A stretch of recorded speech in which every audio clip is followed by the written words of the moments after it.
గౌరవ సభ్యులు చిక్కుడు వంశకృష్ణ గారు. అధ్యక్ష, మరి సమయం ఇచ్చినందుకు మీకు ముందుగా ధన్యవాదాలు తెలియజేస్తూ, మరి గౌరవ మంత్రివర్యులు సీతక్క గారు మరి గ్రామ పంచాయతీలన్నిటికీ ఎక్కడైతే తండాలు కానీ గుడాలు కానీ బీటీ రోడ్డు వేస్తామని చెప్పడం వల్ల వారికి ముందుగా ధన్యవాదాలు తెలియజేస్తూ, ముఖ్యంగా అధ్యక్ష, మనం తెలంగాణ రాష్ట్రం తీసుకొచ్చింది నీళ్లు నిధులు నియామకాలతో పాటుగా బేసిక్ ఎమ్యూనిటీస్ ప్రొవైడ్ చేస్తాము, మన తెలంగాణ రాష్ట్రాన్ని అన్ని రంగాల్లో అభివృద్ధి పరుస్తామని చెప్పేసి గతంలో ఉన్నటువంటి ప్రభుత్వంలో ఉన్న పెద్దలు మాజీ సీఎం గారు కానీ అప్పుడు ఉన్నటువంటి మంత్రులు కానీ ఎన్నో రకాలుగా చెప్పడం జరిగింది అధ్యక్ష. మరి వారి పరిపాలనలో అన్ని గ్రామాలకు రోడ్లు లేక అస్తవ్యస్తమై బడ్జెట్ కేటాయించకపోవటం వల్ల చాలా గ్రామాలన్నీ కూడా డ్యామేజ్ అయ్యి చాలా ఇప్పటికీ మాకున్న లెక్కల ప్రకారంగా తెలంగాణ రాష్ట్రంలో ప్రస్తుతం ఉన్నటువంటి ప్రభుత్వ లెక్కల ప్రకారంగా 422 గ్రామాలకు రోడ్లు లేవు అధ్యక్ష. అసలు ఎటువంటి రోడ్డు లేదు అధ్యక్ష. అదేవిధంగా 3177 ఆవాసాలకు బీటీ రోడ్లు లేవు అధ్యక్ష.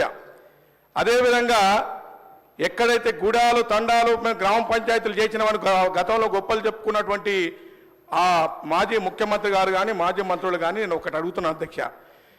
తండాలను గ్రామ పంచాయతీలు చేశారు అధ్యక్ష. అక్కడ ఎలాంటి రోడ్లు లేవు అధ్యక్ష, సాగునీరు చక్కగా ఇవ్వలేదు అధ్యక్ష. అదేవిధంగా గ్రామ పంచాయతీలు ఏవైతే ఉండాల్సినవే అవన్నీ కూడా లేవు అధ్యక్ష.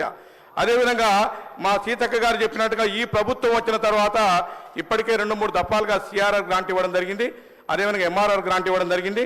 అన్నిటికి మించి మరొకటి అధ్యక్ష, మా ముఖ్యమంత్రి గారు గౌరవనీయులు ముఖ్యమంత్రి గారు నల్లమల్ల ముద్దుబిడ్డ పెద్దలు రేవంత్ రెడ్డి గారిని విజ్ఞప్తి చేస్తా ఉన్నాం అధ్యక్ష. అన్ని గ్రామాలకు తండాలకు గూడాలకు బీటీ రోడ్డు సౌకర్యం కల్పించాలి అధ్యక్ష. ఇది ఈ రకంగా ఉంటే రెండవది ఏమిటి అధ్యక్ష అంటే నల్లమల్లలో ఈ నల్లమల్ల తెలంగాణ రాష్ట్రానికి ఒక ఊటీ లాంటిది అధ్యక్ష. ఈ నల్లమల్ల మనకు ఒక రకంగా చెప్పాలంటే తెలంగాణ రాష్ట్రానికి మంచి పేరు వచ్చేటువంటి ఈ నల్లమల్లలో ఇప్పటి వరకు చాలా చెంచు పెంటాలు ఉన్నాయి అధ్యక్ష. నా అచ్చంపేట నియోజకవర్గంలో 39 చెంచు పెంటాలు నల్లమల్ల ఫారెస్ట్లో ఉన్నాయి అధ్యక్ష. అది ముఖ్యంగా మల్లెల తీర్థం, అప్పాపూర్ పెంట, బైరాపూర్ చెరువు, సలేశ్వరం, వ్యూ పాయింట్, ప్రతాపరుద్రుని కోట, అక్కమ్మదేవి గుహలు, పెద్దరేవు, గీసిగండి, గున్నపెంట, అంతర్గంగా ఇటువంటివి 22 ఉన్నాయి అధ్యక్ష. వీటికి ఇప్పటి వరకు రోడ్డు సౌకర్యం లేదు అధ్యక్ష. మొన్ననే మా గౌరవ మంత్రివర్యులు సీతక్క గారు నేను అక్కడ ఉన్న చెంచులకు దుప్పట్ల పంపించేద్దామని వెళ్తే మేము 7 కిలోమీటర్లు గంటన్నర పట్టింది అధ్యక్ష. కాబట్టి దయచేసి నేను ఏమంటున్నా అధ్యక్ష అంటే ఈ రాష్ట్ర ముఖ్యమంత్రి పెద్దలు రేవంత్ రెడ్డి గారితో పాటు మా అక్క సీతక్క కూడా విజ్ఞప్తి చేయడం ఏంటంటే బీటీ రోడ్డు వీలైన చోటల్లో బీటీ రోడ్డు ఏంటి అధ్యక్ష.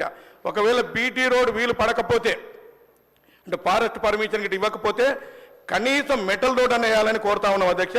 అదేవిధంగా ఈ మధ్యకాలంలో గౌరవ ముఖ్యమంత్రి గారు కేంద్ర ప్రభుత్వంతో మాట్లాడి inter state connecting bridge between Maddimadugu and Machal అధ్యక్ష, అక్కడ కృష్ణా రివర్ పోతుంది అధ్యక్ష. దానిపైన బ్రిడ్జి వేసినట్లయితే ఎక్కడ మన గుంటూరు కానీ లేకపోతే ప్రకాశం కానీ కృష్ణా డిస్టిక్ నుంచి ఇక్కడ మన బెంగళూరు పోయేటువంటి రోడ్డు బైపాస్ వల్ల దాదాపు 70 నుంచి 100 కిలోమీటర్లు తగ్గే అవకాశం ఉంది అధ్యక్ష. దానిపైన గౌరవ ముఖ్యమంత్రి గారు ఇప్పటికే కేంద్ర ప్రభుత్వం మాట్లాడినందుకు ఈ నల్లమల్ల ప్రాంత ప్రజల తరపున అదేవిధంగా ఈ రాష్ట్ర ప్రజల తరపున వారికి నేను కృతజ్ఞతలు ధన్యవాదాలు తెలియజేస్తా ఉన్నాను అధ్యక్ష. అదే కాకుండా నల్లమల్లలో ఉన్నటువంటి శ్రీశైలం అధ్యక్ష 9 గంటలకు అక్కడ అన్ని వచ్చే ప్రయాణికులకు చెక్ పోస్ట్ దగ్గర ఆపుతారు అధ్యక్ష. మళ్ళీ మార్నింగ్ 6 o'clock వెళ్తారు అధ్యక్ష. దీన్ని దృష్టిలో పెట్టుకొని ఎలివేటెడ్ కారిడార్ను ఇవ్వాలని గౌరవ ముఖ్యమంత్రి గారు ఇప్పటికే మరి అక్కడ సంబంధిత మంత్రులతో కేంద్ర మంత్రులతో మాట్లాడడం జరిగింది. అది దాదాపుగా ఫైనలైజేషన్ స్టేజ్లో ఉంది. వారికి తొందర వాటిని కూడా మరి తీసుకొచ్చి ఆ ప్రాంతంలో ఉన్నటువంటి శ్రీశైలం భక్తులకు ఇబ్బందులు కలగకుండా 24 గంటలు 4 track ఎలివేటెడ్ కారిడార్ను చేయాలని కోరుతా ఉన్నాం అధ్యక్ష. అదేవిధంగా మధ్యమడుగు ఆంజనేయ స్వామి టెంపుల్ అధ్యక్ష, అది అత్యంత ప్రసిద్ధిగాంచింది ప్రాచీనమైనటువంటి టెంపుల్ అధ్యక్ష.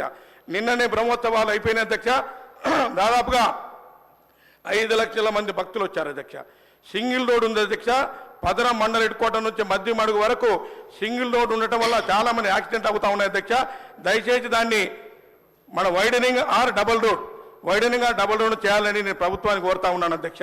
ఇదే కాకుండా ఈ మధ్య కాలంలో వరదల వల్ల డ్యామేజ్ అయినటువంటి పంచాయతీరాజ్ రోడ్లు కానీ బ్రిడ్జెస్ కానీ వెంటనే చేపట్టాలని గౌరవ మంత్రి గారిని కోరుతా ఉన్నాను అధ్యక్ష. అదేవిధంగా మరి సిఆర్ఆర్ గ్రాంట్తో పాటు ఎంఆర్ఆర్ గ్రాంట్ను కూడా వెంటనే రిలీజ్ చేసి మరి అంటే బాగా డ్యామేజ్ అయినటువంటి రోడ్లను వెంటనే మరమ్మతులు చేపట్టాలని కోరుతూ మరి వెంటనే ఈ విషయాలన్నీ కూడా గౌరవ మంత్రి గారు దృష్టికి తీసుకెళ్తూ సెలవు తీసుకున్న అధ్యక్ష. Thank you.